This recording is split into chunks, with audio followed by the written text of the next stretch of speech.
was a typical boring day in calculus, only it was Friday, 7th period, meaning the week was almost over and spring break would finally be upon us, so everybody was getting antsy in their seats, I could tell. We didn't have a test that day like a lot of my friends did with their other teachers, so our teacher in the middle of class just decided to start playing games with us on Sporkle.com. He was a very laid-back teacher like that. As we were doing some brand logo quiz on Sporkle, I remember the exact moment it happened. Right after my friend answered a question, I remember the exact answer too, Adidas. The dean's voice came through the loudspeaker. He sounded panicked and frantic as he told all the teachers this was not a drill and to go into lockdown. I actually got the chills, and I got goosebumps on my arms as our usually laid-back teacher too seemed panicked as he ran to turn off the lights and ushered us to the back corner of the room. We all sat in silence for about 2 minutes, and then the usual buzzing that came from a panel in the back of the room ceased, indicating that the school must have cut all the power. We all looked at each other, realizing this must be serious. A few more minutes of waiting later, we heard a man screaming at the top of his lungs coming down the hallway. 2 girls in the class actually started crying, which made all of us even more scared. As the screaming got closer to the classroom, the lunatic-sounding man started banging on the lockers while screaming, "I'll kill all of you." It was at that moment that I started to fear for my life. My teacher shushed us as we all looked at each other to see our peers' reactions. The banging then moved from the lockers to our classroom door, and that's when one of the crying girls screamed no. The banging on the door only grew worse as the man started screaming, "Open up." 2 of the girls in the class were crying out loud now. It felt like an eternity that man was pounding at the door, but eventually he finally continued down the hallway, screaming like a mentally insane person until we could not hear him anymore. I'd say 10 minutes later, though it felt like half an hour given the situation, the dean came back on the loudspeaker explaining the situation, which was surprising for him to do. He explained that some apparently mentally unstable person entered the building and assaulted the woman sitting at the front desk, causing her to flee the building screaming, and staff wasn't sure if the man was armed or not.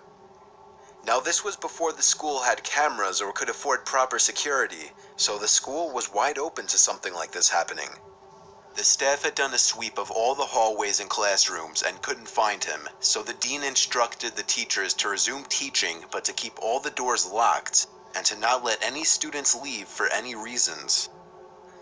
The most disturbing part, however, is that one of the janitors working the night shift found the man sleeping in one of the storage closets near the back end of the school, and according to rumors that were spread by my peers, sticking out of his pocket was a .44 Magnum.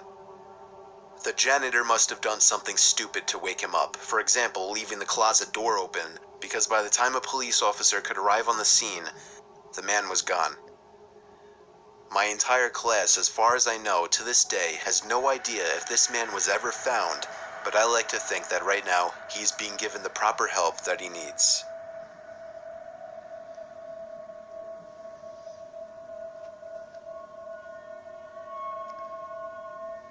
My school has 2 lunch periods. First lunch period is for all 6th graders and some 7th graders. The second lunch period is for the other half of the 7th graders and all 8th graders. The lockdown happened in the beginning of October.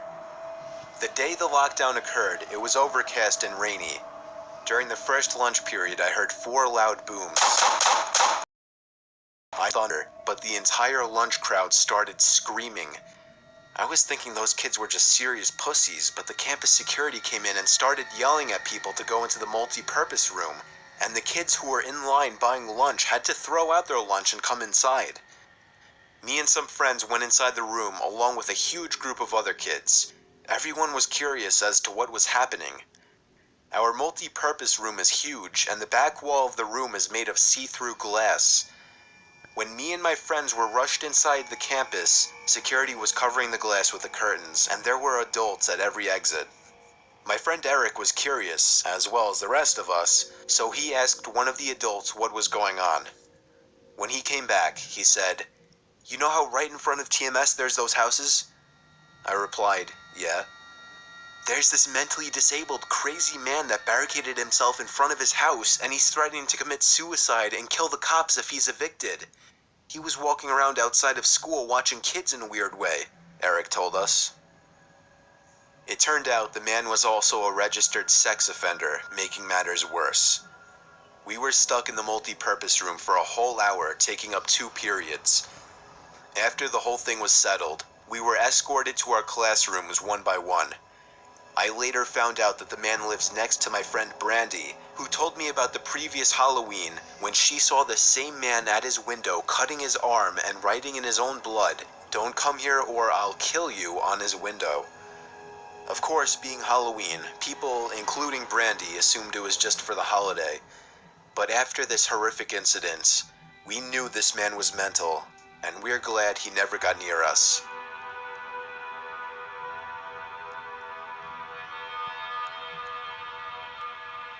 I'm 22 years old, fresh out of college, and I recently got a job at my old high school as a sort of computer intern in the school basement.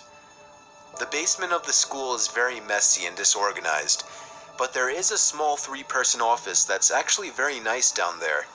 It has 3 nice big desks, 2 mini fridges, a flat screen TV mounted on the wall, and oh so satisfying air conditioning, a luxury the students and teachers cannot enjoy in the school. And of course all the school servers and other computery stuff. I got the job because 3 of my old computer teachers flat out adored me. I could actually consider them as real friends, not just teacher figures, so they all helped tremendously in landing me this job. It's been great, until something that happened a few weeks ago. My 2 co-workers that shared the office with me, Dave and Gary, weren't in the office at the time. They were upstairs working on papers or whatever. I was eating my sandwich during my lunch break when I got a phone call from one of the women in the front office telling me the school was on lockdown and that somebody, possibly armed, had entered the school. There wasn't much that I could do other than turn off the lights because, surprisingly, as nice as this little office was, it didn't have an actual door to it, just a big opening, and the door to the whole basement didn't even have a working lock. For my own safety, I did turn off all the lights in the office and my computer screen. I kept my phone on the desk, texting both Gary and Dave, but they wouldn't respond. I sat down there in the dark, playing games on my phone for like 20 minutes, waiting for the call from up front to tell me to resume working. I had no idea what was happening. I couldn't hear what was going on upstairs from down here. But I was not allowed to make any calls until I was informed that the lockdown was over. Then, the noisy basement door opened. As the creaking echoed across the basement and into my office, I sat up from my seat, wondering if I should call out Gary or Dave. I was eager to get some info from them. Someone then came running down the stairs, and their footsteps were approaching my office. I pushed away my chair and crawled under my desk. Somebody entered the office, but did not turn on the lights. There was just silence. I can't even describe the fear I was experiencing. I felt like if I made one sudden noise, I'd be a dead man. Suddenly, my phone dinged as I got a text message. I felt my entire world shrivel up and die at that one moment as I clenched my teeth in fear. Footsteps suddenly moved closer to me until I finally dove out from under the desk in capitulation, begging whoever it was not to kill me. And just then, someone grabbed my arm and pulled me up. It was some guy in a red plaid button-up, jeans, and a reddish-black cap. He told me, "It's okay, I'm just down here hiding with you." "What's going on up there?" I whispered to him. He kind of ignored my question and asked me if there's an exit down here. I told him, "Yeah, around that way." Before he could do anything else, I asked him, "Who are you?" There was a brief moment of silence before he started explaining he was coming in to pick up his son when a teacher told him to hide. After his explanation, I checked my phone and saw the text I received was from Dave. It said, "Dude, this is fucking crazy. Some guy with a gun shot Mr. Buckley. He's wearing a red shirt and hat." Whatever you do, don't come upstairs. I was about to reread that text out loud to the man, until I realized. I looked up, and felt my stomach sink. The man seemed to catch on to my suspicious stare. Panicking, all I could think to do was to run for the upstairs. A gunshot echoed through the basement, and I could hear the bullet ricochet off something metal in the darkness. But thank God the bullet missed me, and I made it upstairs. Fortunately, police were waiting at all exits, including the basement exit, and caught the man the second he opened the door. More good news, our teacher, Mr. Buckley, survived the gunshot. It was later determined that the man and Mr. Buckley had some beef for whatever reason, but that was never revealed. All we know is that Mr. Buckley couldn't have done anything that would have warranted this kind of reaction.